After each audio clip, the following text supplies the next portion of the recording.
بسم اللہ اس کے مستحبات ہیں، اس کے آداب ہے، سنتیں وہ بہت ڈیٹیل کے ساتھ ہیں جی تو اس ڈیٹیل کے ساتھ اگر آپ کو پڑھنا ہے تو پھر آپ باہر شریعت کا حصہ اول ہے، حصہ دوم ہے جو وضو سے متعلق ہے، تو آپ اس حصے کو پڑھیں تو اس میں آپ کو پوری ڈیٹیل مل جائے گی. صحیح. لیکن اختصار کے ساتھ میں یہاں پہ عرض کرتا ہوں کہ جب آپ وضو کرنے بیٹھیں تو کوشش کریں قبلہ رخ ہو. وہ مشکل ہو تو کوئی مسئلہ نہیں ہے، اونچی جگہ پہ بیٹھے، ایسی جگہ پہ بیٹھے آپ کے کپڑے خراب نہ ہوں تو آپ سب سے پہلے جو ہے اپنے دونوں ہاتھوں کو دھوئیں گے پونچھوں تک. یہ پونچھے کہلاتے ہیں. یہاں پہ عام طور رسٹ جو ہوتے ہیں نا، گھڑی باندھی جاتی ہے، جی تو اتنے حصوں کو آپ دونوں حصوں کو دھوئیں گے اور بسم اللہ کہہ کے دھوئیں گے. اگر ایسی جگہ جہاں پہ نجاست ہے تو دل میں کہہ لیں آپ، صحیح تو اس سے پھر آپ کا پورا جسم پاک ہوگا، پورے جسم کا ثواب ملے گا. صحیح. پھر دونوں ہاتھوں کو دھونے کے بعد پھر آپ پھر وضو کی سنت ہے، یہ بھی سنت تھی. اب دوسری سنت یہ کلی کرنا ہے. صحیح. تو اس کو پانی لے کے سیدھے ہاتھ سے چلو میں پانی لے کے کلی کریں گے اور اس میں 3 دفعہ کلی کرنا سنت ہے اور غرغرہ کرنا بھی اس میں سنت ہے کہ پانی لے کے غر کریں تاکہ حلق کا اندر تک کا حصہ ہو جائے اور اچھی طرح سے منہ کے ہر حصے میں اندر پانی بہ جائے. اور مسواک کرنا یہ سنت ہے موقدہ نبی علیہ الصلوۃ والسلام کی، تو مسواک کو بھی کریں. تو مسواک کی پھر ڈیٹیل ہے لیکن مختصر میں عرض کر رہا ہوں. تو مسواک کریں. نبی علیہ الصلوۃ والسلام نے فرمایا لولا ان اشق علی امتی لامرتهم بالسواک عند کل صلاۃ. تو اگر میری امت پہ شاک نہ ہوتا تو میں ان کو ہر نماز کے لیے مسواک کا حکم دیتا. پھر آپ ناک میں پانی ڈالیں گے تو ناک میں پانی جو ہے یہ سیدھے ہاتھ سے ڈالنا پڑتا ہے.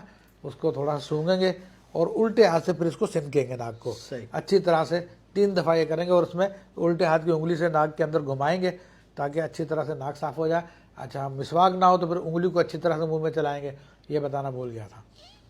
پھر اس کی میں دعائیں بھی آئی ہیں جو مستحبات میں آتی ہیں. صحیح. جیسے ناک کے اندر پڑھنے کی دعا ہے تو اللہم ارحنی راحیۃ الطیبہ اشترایت راحیۃ الجنہ. تو بہرحال وہ دعائیں کافی وہ لکھی ہوئی ہماری شریعت میں. اسی طرح پھر آپ یہ 3 سنتیں ادا کر لیں تو 3 سنتیں ادا کرنے کے بعد اب فرض شروع ہوں گے نماز کے. وہ فرائض کیا ہے؟ اچھا اس میں حکمت بھی میں بتا دوں. جی 3 سنتوں کی حکمت کیا ہے کہ یہ 3 سنت ہم سے کیوں کروائی جاتی ہے؟ تو اصل میں پانی کے اندر 3 اوصاف ہوتے ہیں، رنگ، بو اور ذائقہ. تو اگر یہ تبدیل ہو جائے تو پھر وہ وضو کے قابل نہیں رہے گا. تو اس لیے جب ہاتھ دھوتے ہیں تو پانی ہاتھ میں آتا ہے تو ہمیں اس کا رنگ پتہ چل جاتا ہے. واہ واہ. اور جب کلی کرتے تو ہمیں پانی کا ذائقہ پتہ چل جاتا ہے کہ پانی خراب تو نہیں ہے. اور جب ناک میں ڈالتے ہیں تو اس کی خوشبو آ جاتی ہے کہ پانی خراب تو نہیں ہے. واہ واہ واہ. تو یہ 3 سنتوں کی حکمت بزرگوں نے بیان فرمائی. تاکہ پانی خراب ہو تو شروع میں پتہ چل جائے. ہاں. واہ واہ. پھر اس کے بعد چہروں کو دھوئیں گے تو دونوں ہاتھوں میں پانی لے کر پہلے تو میں نے کہا تھا چہروں کو اچھا تر کر لیں بالوں کو اور اس کو تاکہ پانی زیادہ ضائع نہ آپ کو. پھر چلو بھر پانی لے کے اوپر سے گرائیں گے اور ایسے طریقے سے گرائیں گے آج تک اسے تھپڑ نہیں ماریں گے منہ پہ، چھینٹا زور سے نہیں ماریں گے اڑ کے دور تک جائے. اس کے بعد پھر اس کو منہ پر فوری طور پہ ملتے رہیں گے کیونکہ جب تک پانی آپ کے چہرے پہ یا عضو پر ہے تو اس وقت تک جو مستعمل نہیں ہوتا. تو اس طرح سے کر لیں اور دیکھا کہ ابھی پورا چہرہ نہیں دھلا تو پھر تھوڑا پانی لے کے اور مار لیں، پھر اور مار لیں، تو یہ 1 دفعہ دھلنا ہو جائے گا. اسی طرح 3 دفعہ یہ دھونا ہے. صحیح. پھر اس کے بعد آپ ہاتھوں کو دھوئیں گے تو پانی جو ہے یا تو نل ہوتا ہے عام طور پہ تھوڑا کھولا جائے نل، کیونکہ عام طور پر لوگ پانی میں اسراف کرتے ہیں، پانی کا نل فل کھول دیتے ہیں اور اس کے اندر پھر ہاتھ چلانا شروع کر دیتے ہیں. اور حدیث شریف میں پانی کے اسراف سے منع فرمایا، یعنی فضول خرچی سے منع فرمایا.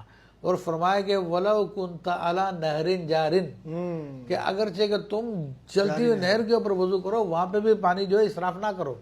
تو آپ اندازہ کر لیجیے اور پانی کتنی عظیم نعمت ہے اور اس وقت روئے زمین پر جو ہے پانی کم ہوتا چلا جا رہا ہے. تو پانی کو احتیاط سے استعمال کریں. تو تھوڑا سی ٹونٹی کھولیں اور اس کے بعد جو ہے پھر یا تو ہاتھ کو نل کے نیچے کر کے اچھی طرح سے کر لیں تو 1 دفعہ دھل گیا. پھر اس طرح دوسری دفعہ دھونے میں کم پانی لگے گا، پھر تیسری دفعہ دھونے میں اور کم پانی لگے گا. پھر سیدھا ہاتھ دھونے کے بعد پھر الٹے ہاتھ کو آپ دھوئیں اور اس کے بعد جو ہے اس کو 3 دفعہ دھونے کے بعد پھر اس میں خلال کریں.